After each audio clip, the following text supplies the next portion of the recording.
Microphone check, 1, 2, what is this? It's the 5'7" assassin in the podcast business. I am your host, Rohan Patra, the rap music plug at your service. Here we are again at the end of a rainbow. The Rap Music Plug podcast presented by QLC TV is the remedy to the I don't have anything good to listen to problem. Through in-depth album and song reviews, as well as artist interviews and general rap commentary sprinkled in between on all of what the mainstream and underground rap scenes have to offer, this is your one-stop shop to knowing what to add to your queue, play next, or pop into your record player. Welcome to the show.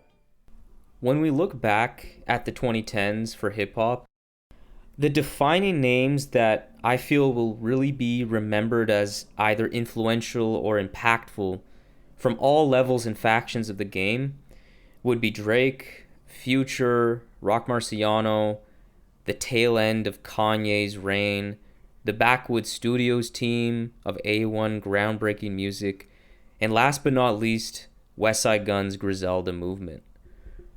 Westside Gunn and generally Griselda's impact has been well documented at this point.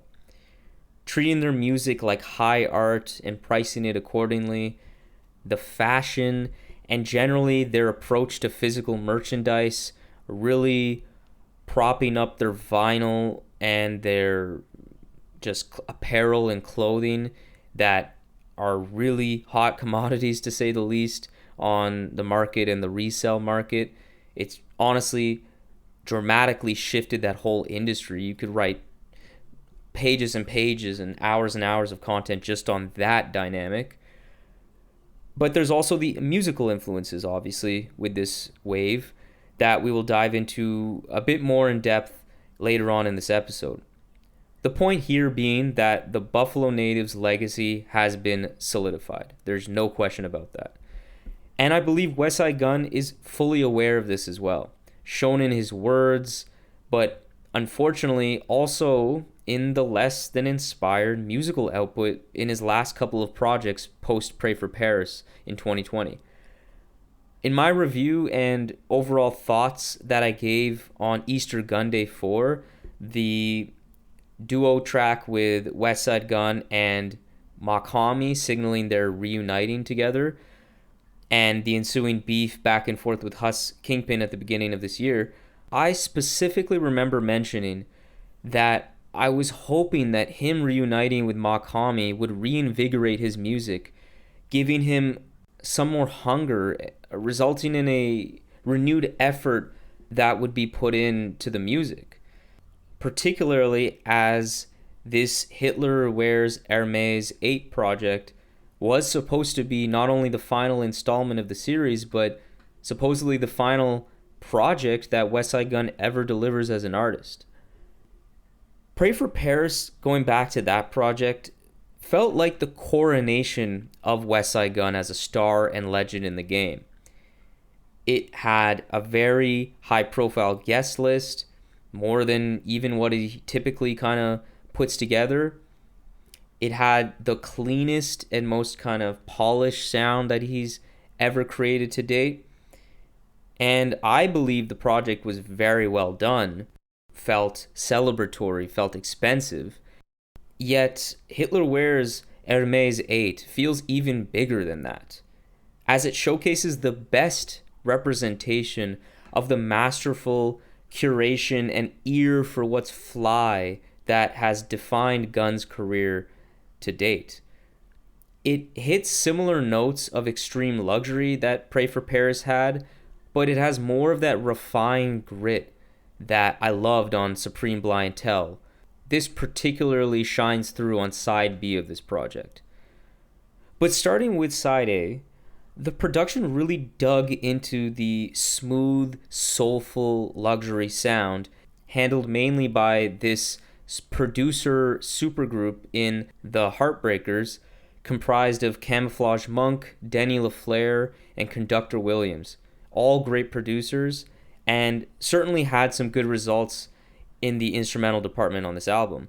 Mariota and Vogue Cover particularly were the production of side A at its absolute best. I would say though that on side A, I think it showcased too much smoothness and was just a bit too perfectly manicured, which made this side lack a certain punch and visceral impact that I would have liked. Some of the beats don't particularly impress like I wanted. Right Now and Perry Perry in particular are just very tame and didn't really have a lot going on in the beats that I liked. Outside of the production, though, there are very few verses either that stand out, along with a pretty extreme lack of Westside Gunn presence as well. I like Westside Gunn's rapping, so I want more of that, and I didn't get it. And add on to the fact that there was so many Stove God Cooks parts on this album, it felt like he hijacked the project for many portions of side A. I like Stove God. I really like him actually. Reasonable Drought was one of the better projects last year, but it was just too much of him. Overall, side A was a set of songs that were all very well crafted, but lacked the it factor to elevate the music to true greatness. Instead, it all just feels very solid and well made, but not essential in any way, shape, or form. It definitely didn't live up to the big finish to Westside Gunn's illustrious career that I think it deserved. But what side A lacked, side B delivered on in spades. The sound of side B blended the two sides of West's typical musical brain in a more impactful way, where the moments of luxury feel more luxurious, the soul feels more soulful. Yet it all was also supported by a more rugged underbelly that resonated with me much more. The Westside Gunn formulas that he has been refining for years are pushed to their heights here. On side B, the production is handled by a more diverse cast as well. You have the same folks with some placements from the Heat Makers, but you also have other producers like Sovereign, The Alchemist, Madlib, J.R. Swifts that do a great job. When it comes to production highlights, you obviously have to mention the borderline instant classic of Hell on Earth Part 2, produced by up-and-coming beatmaker Sovereign, that is as gutter as Mobb Deep's music used to be, which makes sense considering the title of this track references Mobb Deep's Hell on Earth. It features these haunting backing vocals too, along with the really hollow drums that is just marvelous. And the chemistry between the Griselda trio here is top notch. You also have songs like Free Cutter, produced by Jay Versace, that is incredible. It has this rawness to it, but has a magnificently warm and textured set of keys and drums by Jay Versace that is genuinely one of my favorite beats that I've heard all year. And Jay Electronica just freaking spazzes. The same can be said for the beautiful piano work on TV Boy and the incredible ear candy in the wind chimes on that Celine Dion second beat. Munch has this grainy, slow waltz on a summer day type beat that Gunn rides to perfection. And both sides featured beautiful scene-setting instrumentals for the skits even, like on both A.A. Rashid joints that are genuinely amazing. The rapping on side B too is a marked improvement. Starting with the MVP of this side, Rome Streetz, who drops one of the best verses I've heard from him on Eddie Kingston. It's just a complete spotlight stealer, a complete assault. It was just such a good verse, one of the best verses of the year. Rome Streetz is on fire, but that's a different conversation. On Big Al, too, Rome Streetz once again delivers a beautifully eloquent verse on that one, and West, too, comes in with a more human and emotional performance that he normally doesn't do, and I really loved it. The instrumental, especially on this, felt so remarkably reflective and somewhat melancholic, too.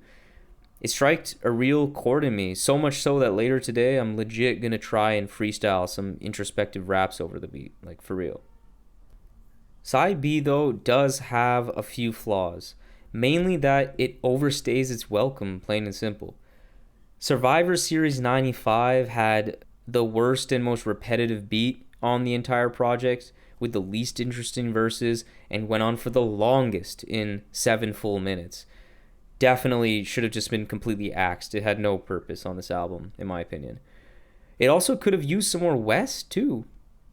Just like Side A, although not as bad, Side B really lacked Westside Gunn's raps, which I wish I got more of. Particularly, they could have just replaced a few features here and there, or just left the Westside Gunn verse and then just trimmed the fat of any of the other feature verses around him on a given track.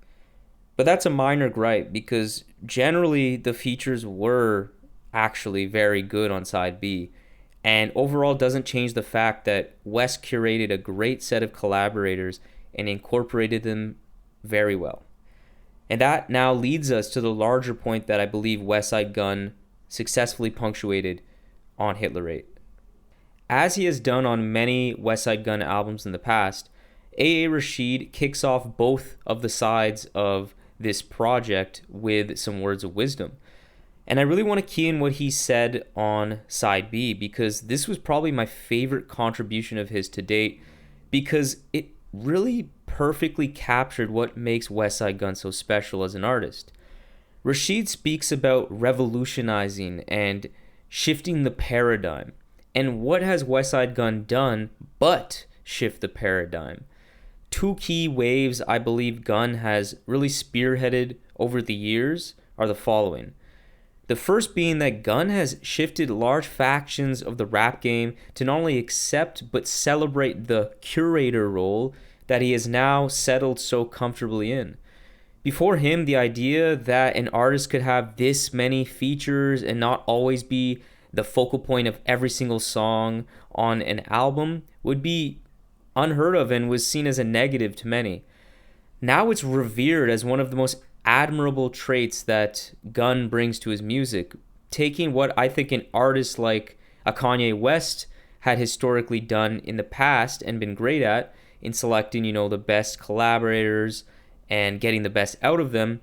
I think Westside Gunn has taken that even further, where Gunn's presence doesn't even need to be at the level of what it was on a Kanye album previously, which certainly was a Kanye album first, and he was still the focal point of every single song for the most part. Now he really doesn't even need to be the main attraction. And you can see this influence, speaking of Kanye, on Donda, which, as I mentioned in my review, was the first Kanye West album that actually saw Kanye not be in the spotlight for very large portions of the project, and it was actually better for it. And this is also hinted, and I can kind of see the influence just by proximity of the fact that Gunn was in attendance to many of those listening parties, which I think is not a coincidence. But the second key wave that Westside Gunn truly has driven was, along with greats like Rock Marciano, for example, popularized the minimal, dusty boom bap and drumless beat movement, and really brought it back to life and made it now incredibly popular in the underground. Again, there are others who helped push this style to prominence, but part of being influential is being able to successfully make a certain level of impact with whatever moves you're taking. And Gunn, as the mastermind of Griselda, certainly did that. Hitler 8 was a fitting curtain call for Westside Gunn, not only because the music is mostly great, but because it properly showcased all that has made his artistry so impactful to the art form. As a total piece of work with side A and side B, I am still impressed and think this is one of the better projects West has put out. I don't think it lives up to his best in Supreme Blientele or Fly God, but it's right there with A Pray for Paris and some of his best Hitler Wears Hermes projects in the past. So I'm feeling a high 7 on 10 for Westside Gunn's Hitler Wears Hermes 8. If this is truly the end of the Hitler series, and if this is truly the end of Westside Gunn's career generally, I think that this project was a fitting conclusion to his career. And if that's the case, well done, Westside Gunn, you'll be missed.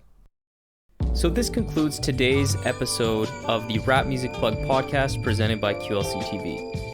I hope this episode gave you some fresh new perspectives on the latest rap releases, as well as a recommendation for the next great rap record to add to your collection.